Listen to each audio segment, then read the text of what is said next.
Previously on Oddjobs. Our hero and her new bunny ally tore through realities with the Oddjobs company van, arriving in a vast city built atop asteroids floating in the astral sea. Their arrival in the middle of a busy city street led to a chaotic car chase involving a merchant dragged by two manticores, a squadron of guard known as the Stellar Sentries, and two misogynistic foxfolk in an 18-wheeler. Though the terrible twosome managed to navigate to Oddjobs HQ, they did so in a way that compromised Clover's driving, leading to their vehicle being launched off the highway, crashing down into the parking lot below.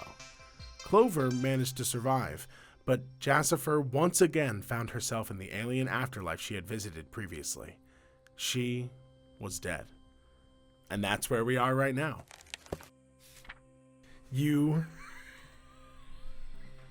feel everything go black.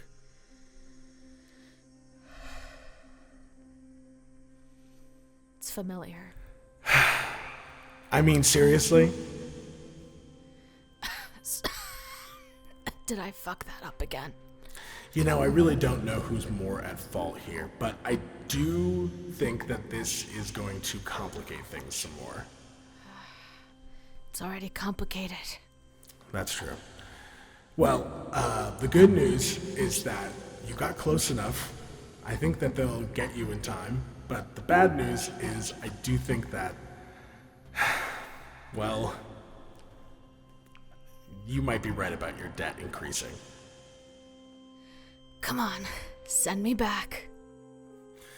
You wake up, the sound of sirens and chatter in all these different languages all around you. You hear like rising and the sound of crunching glass. You're in and out of consciousness here. You hear Clover's voice, but it's too far, it's faded, it's muffled. Standing over you is this medium-sized elven woman. She is wearing, similar to the guards kind of garb, like these kind of pastel, jewel sparkling midnight, strange spacey robes. She bears a symbol on this amulet around her neck. You can give me a religion check as you look at that, and she kind of looks at you and she's like checking you, like checking your vitals.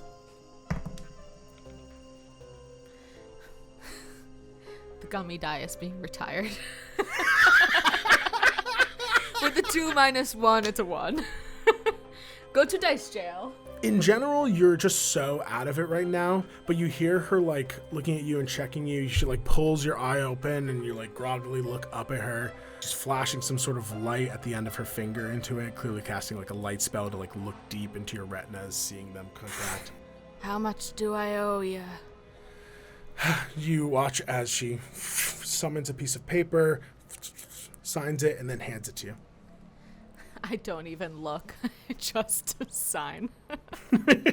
She hands you the slip, rises, and then begins to keep, talk to the other people around as you fade back into unconsciousness.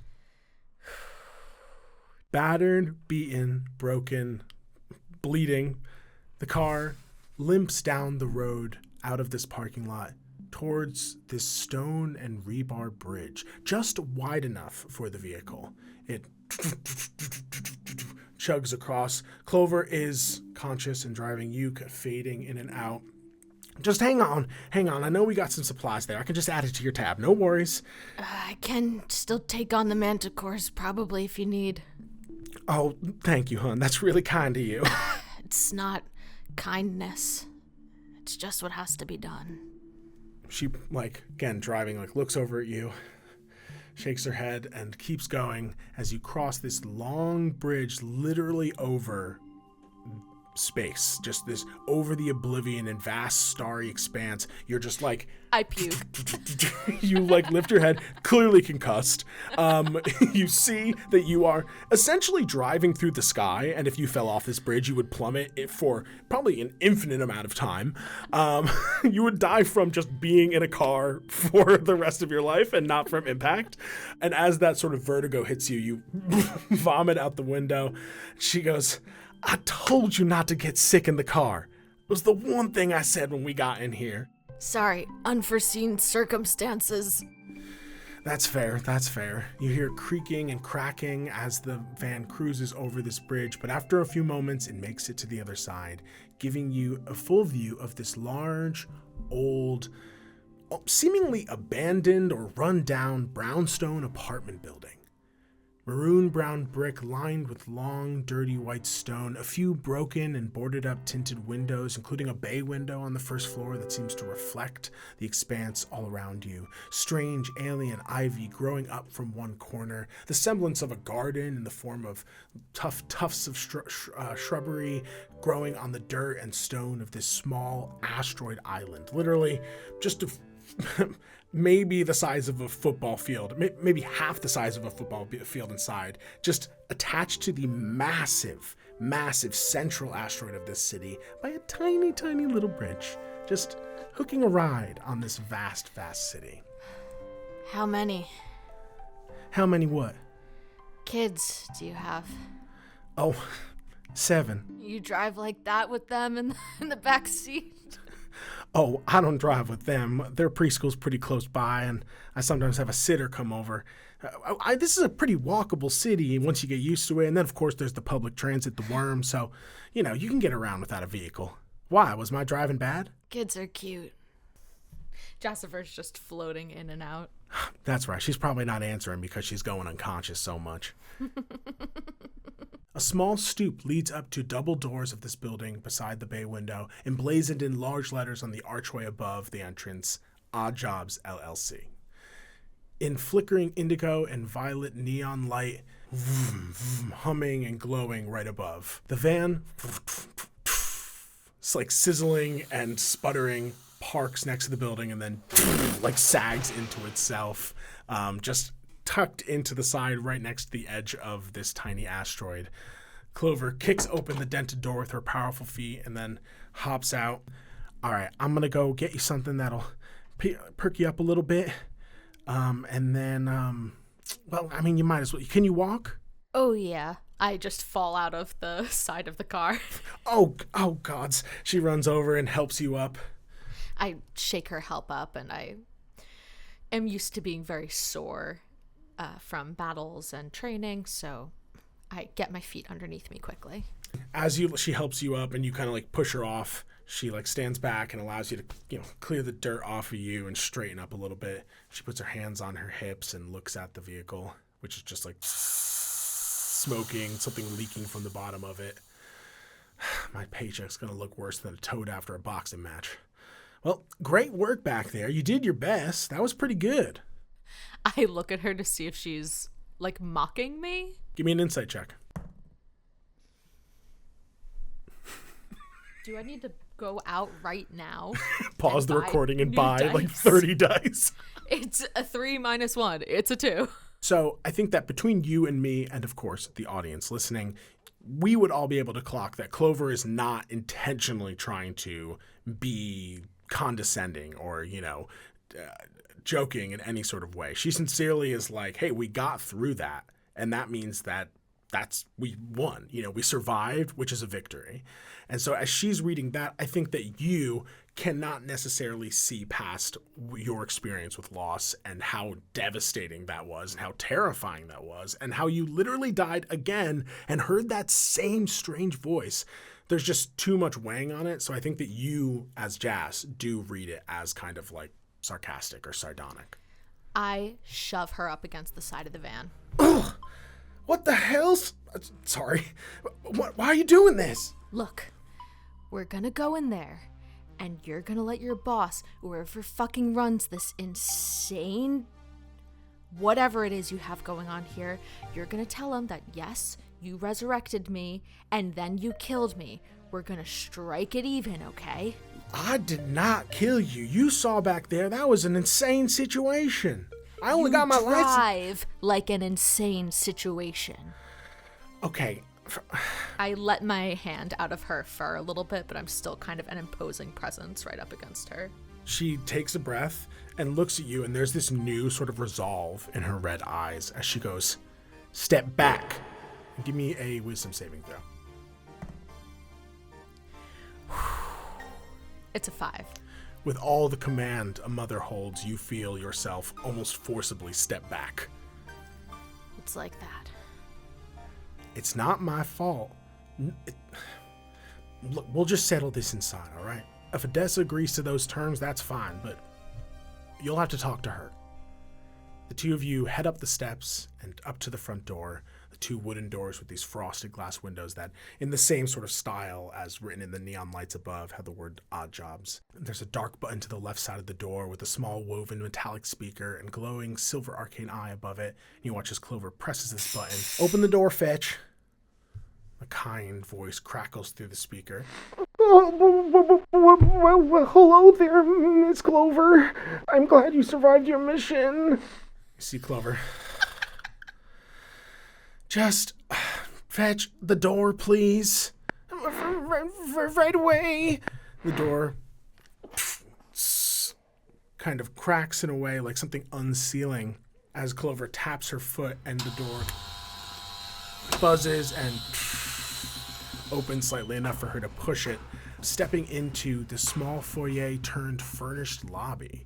This style is totally unfamiliar to you. It's this clean, preppy, like maximalism, the past its prime. It's like it's giving like it's giving like 80s Coke dealer in some ways. Like there's this like flashy nature to it, but it is also clearly, you know, outdated. It's old. This might even, I think that someone who would appraise furniture would be like, this is secondhand. This was purchased for here. This was not like first and like finest condition, bought straight from the distributor. It looks off.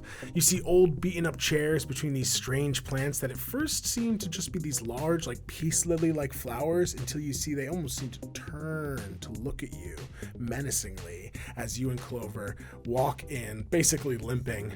You see that there are a few doors leading from the space, including like an elevator on the opposite side of the room, right behind the center where there's this panopticon like desk, this booth. Within this is a single human man dressed in a white shirt with black suspenders, a colorful 80s style tie that is matching the blue and purples of Oddjobs, sitting at this pristine front desk with a boxy computer. As we would know, this is unfamiliar tech to you. It looks like he's just sitting in front of this like strange plastic metal square. What's that box? You really aren't familiar with any of this stuff, huh? I guess I should have realized based on the world you were coming from. I shoot a nasty glare at Clover Cottonbottom after experiencing her driving. It's like when you hang out with a friend who you like a lot and then they're a really unsafe driver and you're like, you take my life too unseriously. You see this human, he's got like strawberry blonde hair cut in this helmet style.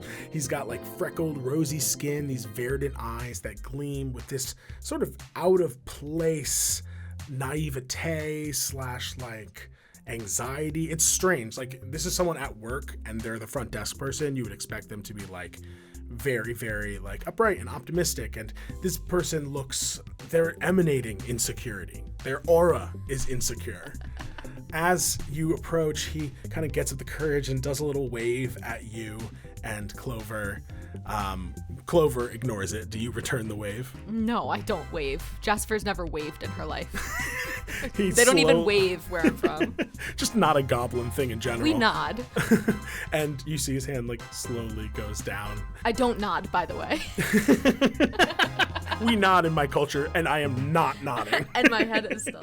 My head is still. So Clover and you kind of march up to it. It is still higher than you, but you see Clover kind of stand up on her tippy toes of these like large rabbit feet and kind of peer over. If the van isn't fixed before the next mission, I'll make you think the ground flew up and hit you. And Fetch kind of nods nervously and goes, Oh, it's to the point, Miss Clover. That's one of the many reasons I respect you. Clover sighs, kind of composing herself, regretting letting this anger out, and just... Sorry, Fetch. This one was, and she looks over at you, a doozy. I have completed the retrieval and revival mission. I may have gotten into some situations on the way home, but that's because Zod died. And you see Fetch just like is nodding and taking notes, like not even fazed by this employee death. I'm looking back and forth between the two of them. She nods and you see Fetch like typing more into the computer. And Clover continues, yeah, so it became a retrieval. I sorted out, it's on the billing and everything. Anyways, We encountered some challenges upon extraction as the company vehicle experienced several equipment malfunctions. Fetch nods, continuing to type. And what was the nature of this malfunction? And Clover looks to you. I was unable to contact you at any point, and also couldn't contact Zod when he was in the car, because he, well, again, that's another whole thing.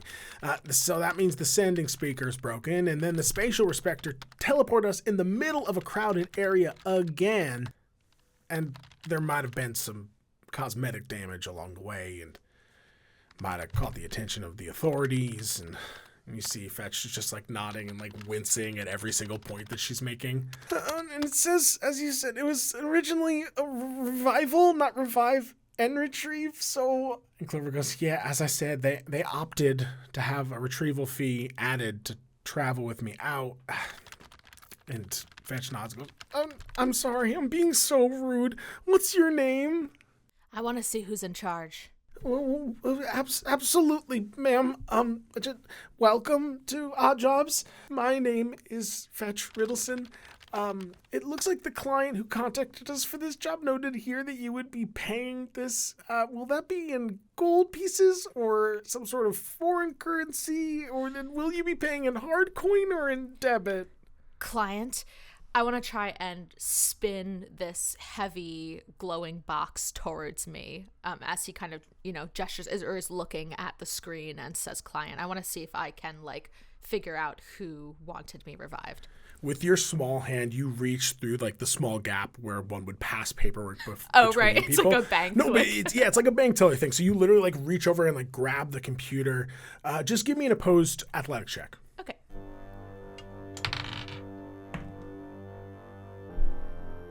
I also rolled low, so it may be okay. I just don't know how this keeps happening to me. I literally think I'm being punished for having the same dice for too long, and this means I have to go out on a shopping spree and get all new campaign get more dice. Yeah, that seems like the actual answer for sure. It's a 2 plus a 1. It's a 3. Okay, he got a 3 as well. So you both grip the computer and are tearing it back and forth. That's confidential. Can I try and intimidate him? Can I snarl at him? Yeah, go ahead and give me an intimidation check. Thank you. That one's a 10. I was just dead. Yeah, Also, here's the thing. You do look like shit. So though you are definitely an intimidating presence in general, you feel like you're not necessarily your best self in this moment. But there's something different as well. The moment you try and intimidate Fetch, you see his eyes go from that attentive, anxious, bright green, and they just dull for a moment. I slowly withdraw my hand from the glass and shake it out, and a thing that Jassifer does not say very often, kind of freaked out by the look in his eyes, I say, sorry, I was just dead twice. I want to sit down and talk to whoever the hell drew up that contract. Fetch sits there for another moment, dazed in a very strange way, and you see Clover go, Fetch, you okay? Fetch? And then he goes, blinks a few times, and, oh, who's this little guy? And points at the little red ooze that, despite everything, has survived all of these crashes and just is peeking out of your armor, having crawled up through it. Just some goo. Okay, some goo. Types some goo into whatever this intake form is, and then presses a few buttons, and you hear a sending button, what we would recognize as an email being sent, essentially. Clover goes, all right, well, I need a coffee, so I'm gonna go. See you later. Clover walks off. Yeah, thanks a lot. And that was sarcasm. If she were to do an insight check. She rolls insight? That's a natural 2. Thanks. Fuck.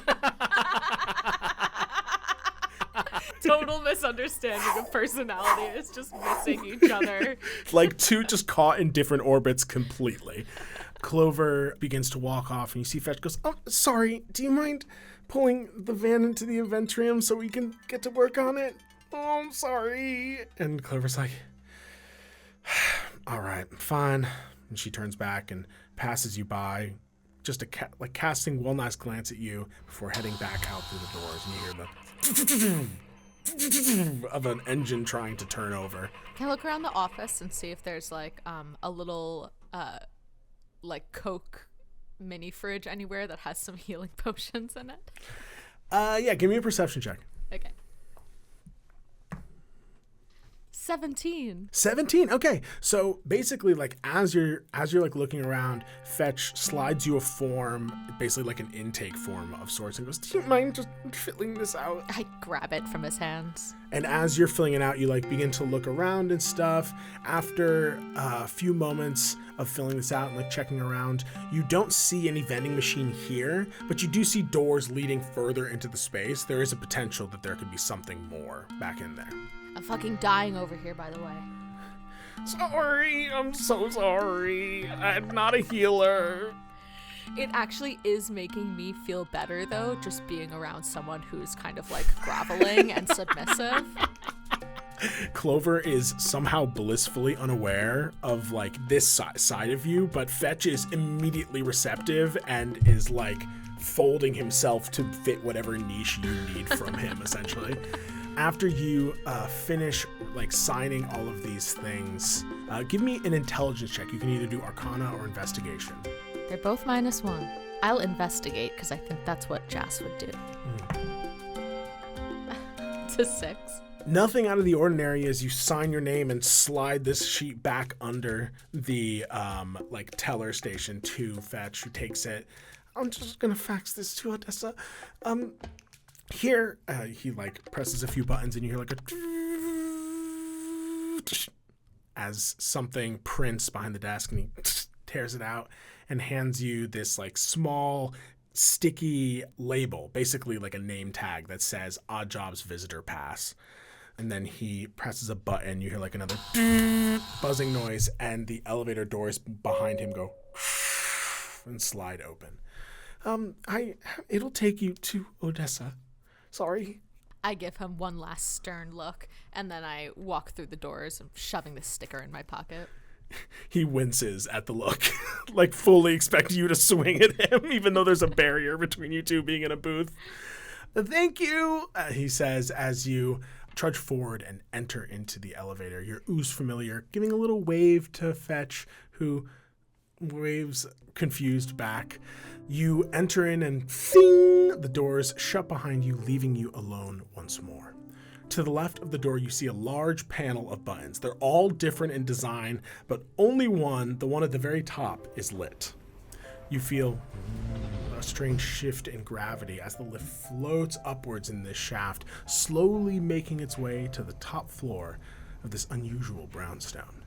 What is going through Jass's head right now?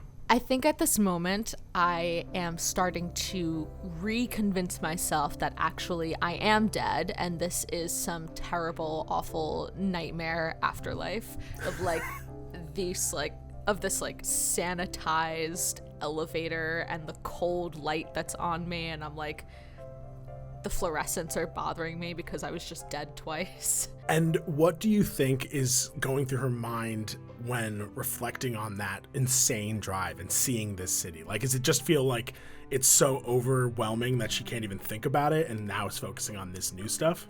I mean, Noah, how much would I have heard about other worlds living amongst goblins? I feel like we probably talked a lot about war and our own interpersonal dynamics. You know, did I ever hear about any kind of astral city or civilization? I think that you would have been familiar with some religions, of course. I mean, you would have definitely run into some people who believe in gods. Whether or not you think that the goblin people were like dedicated to a deity, or if they themselves were like, you know, more about committed to the actual life. Like maybe they were the kind of a Viking culture with like a Valhalla, or maybe they were just like, there is no the only thing that matters is this life. Like, whatever you think that perspective would have been what you would have been surrounded in, but you would be familiar with like a concept of heaven or afterlife. You would have never heard of the astral sea, and certainly not heard of any sort of city like this. This is completely alien to you.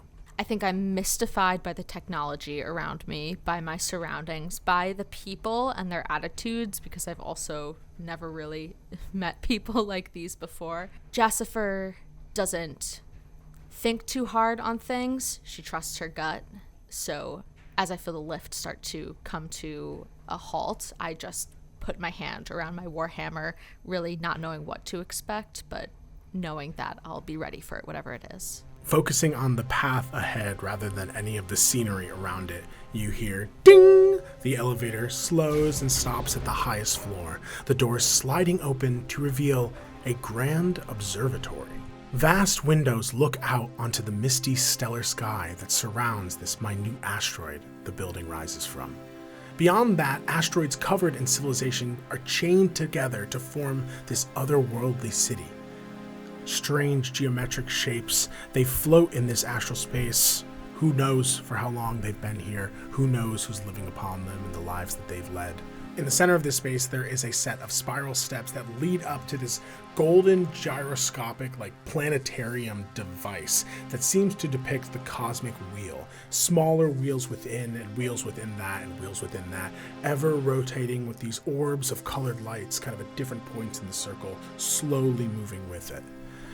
There are a few lush, alien-looking plants of varying colors, overgrown but somehow kind of woven into the space. There are also these vast bookshelves filled with scrolls and tomes and odd-looking devices that you're really not sure what they could be, but they definitely look dangerous and not friendly by any means. You see that around this there are like a bunch of computer consoles that might be used to control this central device, and you hear the hum of electricity, the ticking of machinery, and some light jazz emanating from the elevator behind you as it closes. This whole environment is so unfamiliar to you that it is incredibly disorienting. And to your right, up a set of stairs, there is like another room built into the wall. The same way that if you were in like a factory, the boss's office would be like kind of still in the main space, but in like a closed off room built into a wall. You see that this other room kind of built there. And as you're kind of like marveling at it and all the space around you, you see the door creaks open and you hear a voice. Don't just stand there, come in. I walk forward. You head forward up these stairs through the open door and walk into a cluttered, though spectacular study. A smoky mix of unfamiliar smells wafting into your nose. It's dark in here, but with the little light there is, you can see walls decorated with ancient artifacts, fine art, and glinting trinkets of unknown design. Potions in a glass case, reminiscent of a bar cart, a terrarium lit by warm-tinted arcane light, filled with even more strange plants, sand, stone, and something clearly hiding in the darkness there. There's also another smaller set of stairs on the right wall that leads up to like a crawl space closed by a trap door. And outside of that, there's a few filing cabinets that look to be barely staying shut, like stuffed with paperwork. Then across from you, this large, messy wooden desk with a chair turned away, covered in worn tomes, stacks of scrolls, vials, and flasks of different colored liquids and varying viscosities, a half-eaten green goddess chopped salad, illuminated by a dim gold lamp. There's clearly some sort of system to this space, but not one a sane mind could comprehend. And as you are like entering and probably half exhausted, just looking at this space confused, you hear the voice again. Please, take a seat. You look around, there is no seat. Jassifer's used to sitting on the ground in camps and stuff. I just park it. You park it, and the chair spins around, and you see this bombshell sapphire blue skinned tiefling with long pointed horns, thick, curly, short, dark blue black hair that has these like lighter shades of blue and silver streaks, these intense black eyes with warm yellow irises, strong cheekbones, and long, defined jawline. She's wearing this bronze, reddish dress with a high neckline, long sleeves, and a diamond-shaped cut out of the center that extends from her chest past her navel.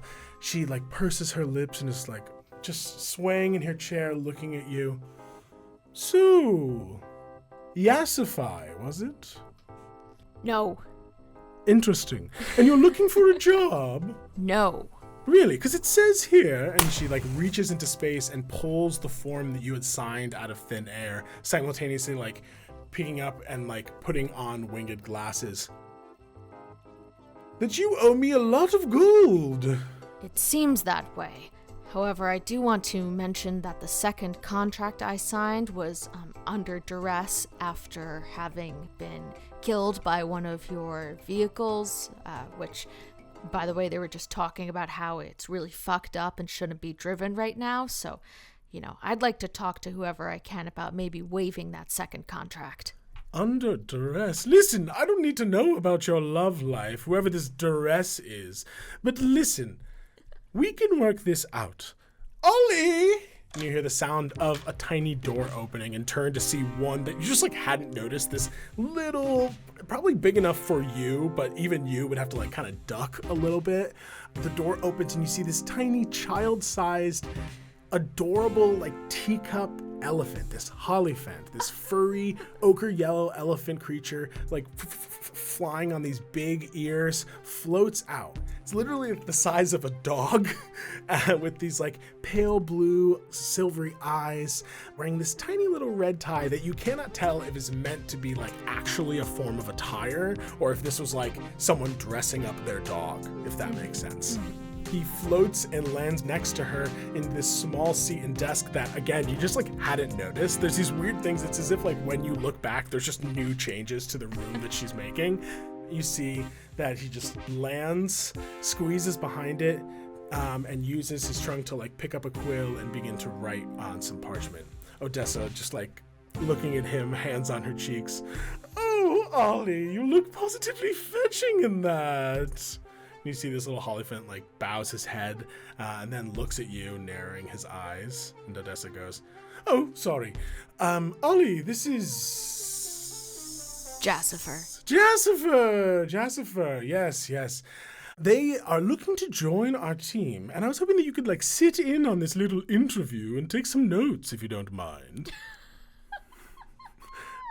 Ollie kind of not breaking eye contact with you, just nods. I am also making strong eye contact with this elephant. Do I smell romance? Anyways, how about some introductions? My name is Odessa Magisteria, but you may call me Odessa because we're a family here. And oh my god. we are Oddjobs, a premier adventuring company where no job is too odd. Our clientele contract us to accomplish tasks ranging from dungeon testing to component delivery to assassination and everything in between. It doesn't matter what the work is so long as they pay us. Does that make sense? So let me get this right. You find random people who are killed in dungeons, revivify them, and then blackmail them into working for you with debt.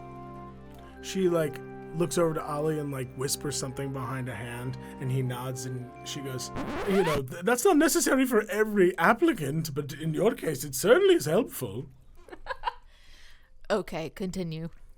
Excellent. So, in your role, and again, this is like, she's already talking about this as if you have agreed to take this job fully. Like, as if you have, I'm here to have an interview, is what she is hearing, even though you've clearly said otherwise.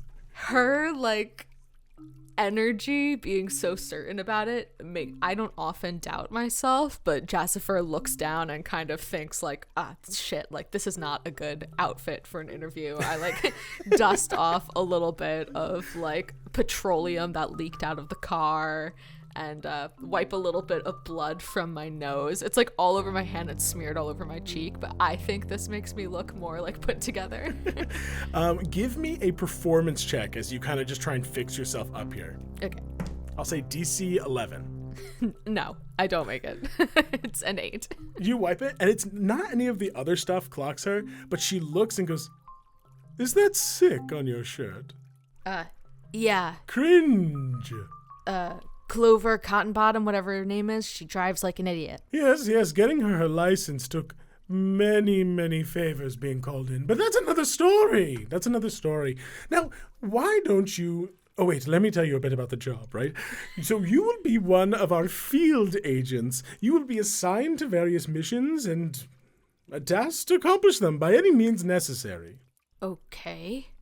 And why don't you tell us a little bit about yourself? Where are you from? What world were you from again? Sorry, I don't read every contract that comes across my desk. Well, like I said, I'm Jassifer.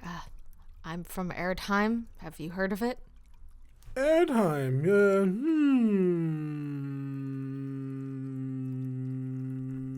Look, I'm working on something important.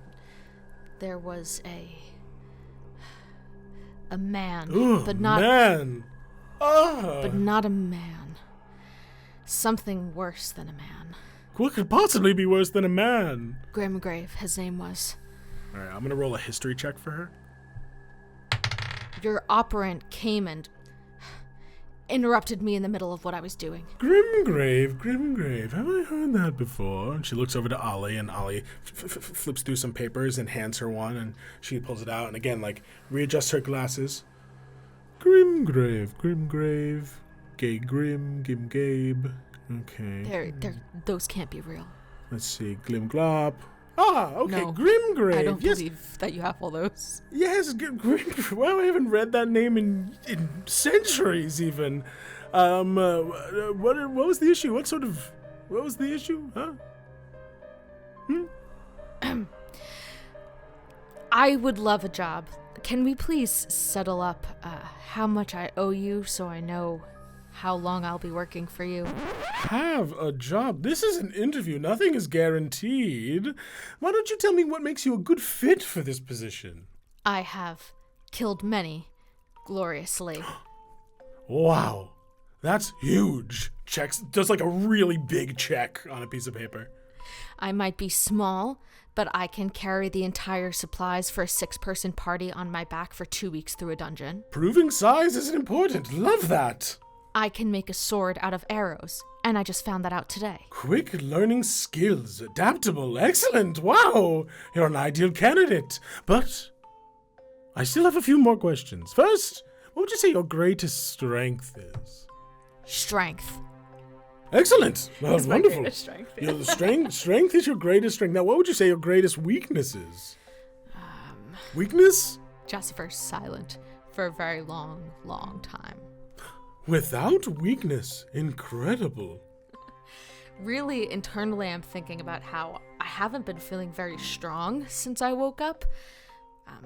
I'm hoping that it's like a side effect of just, dying weakness, essentially. This exhaustion that has me kind of in its grips.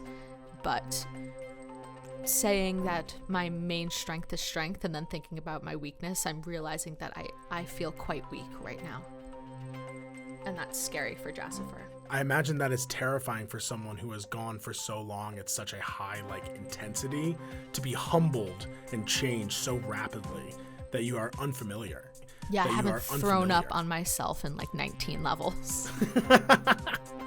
As you are kind of lost in this, and she interprets that as you having no weaknesses, she goes, "Oh, and who is this?" And you see with a flick of her hand, your ooze friend just is lifted into the air and is hovering, and being weightless now kind of takes on a gooey sphere form that's a little rotating.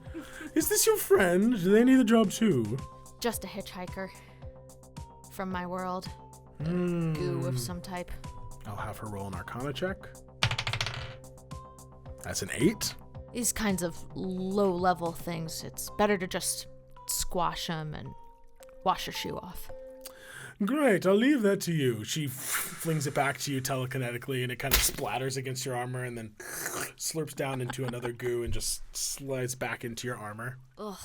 Pretty cool. Anyways, next question. Here we go. La da da da. No.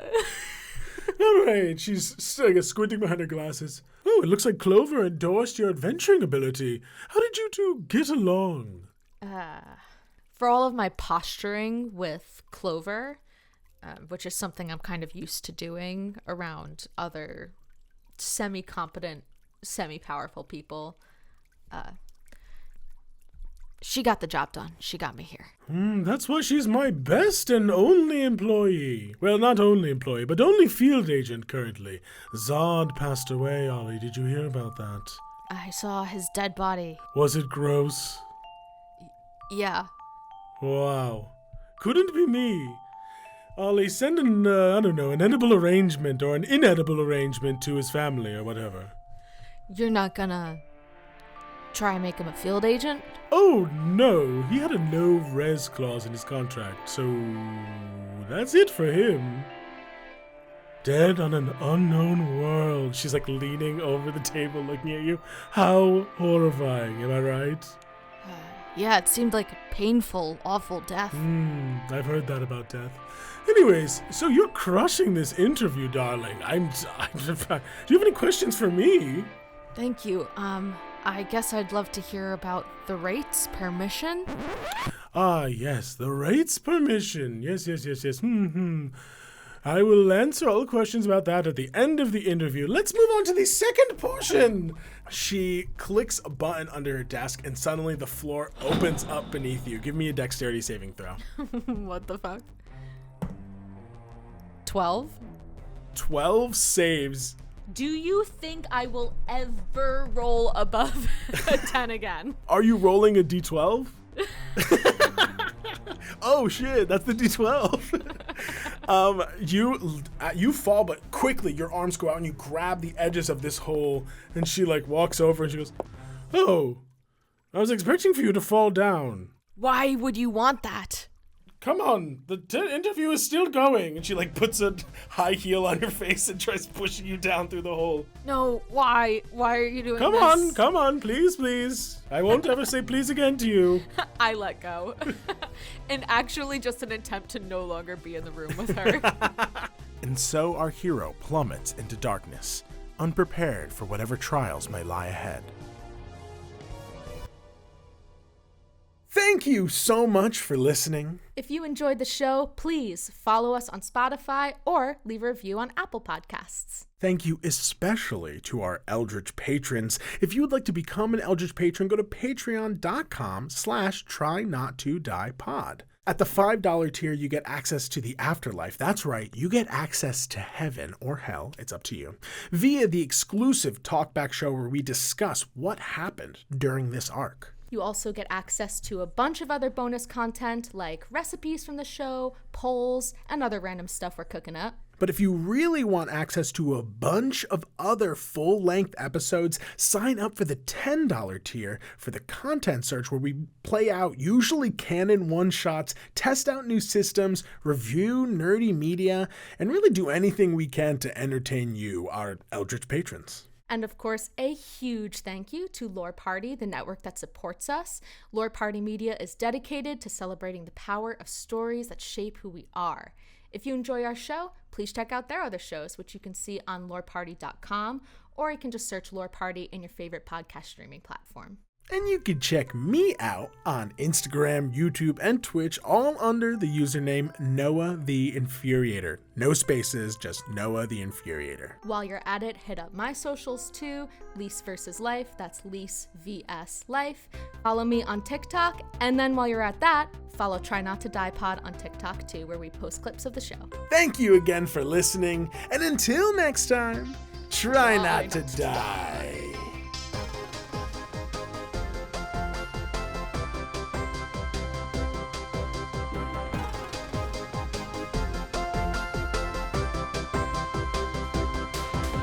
All hail our Eldritch patrons!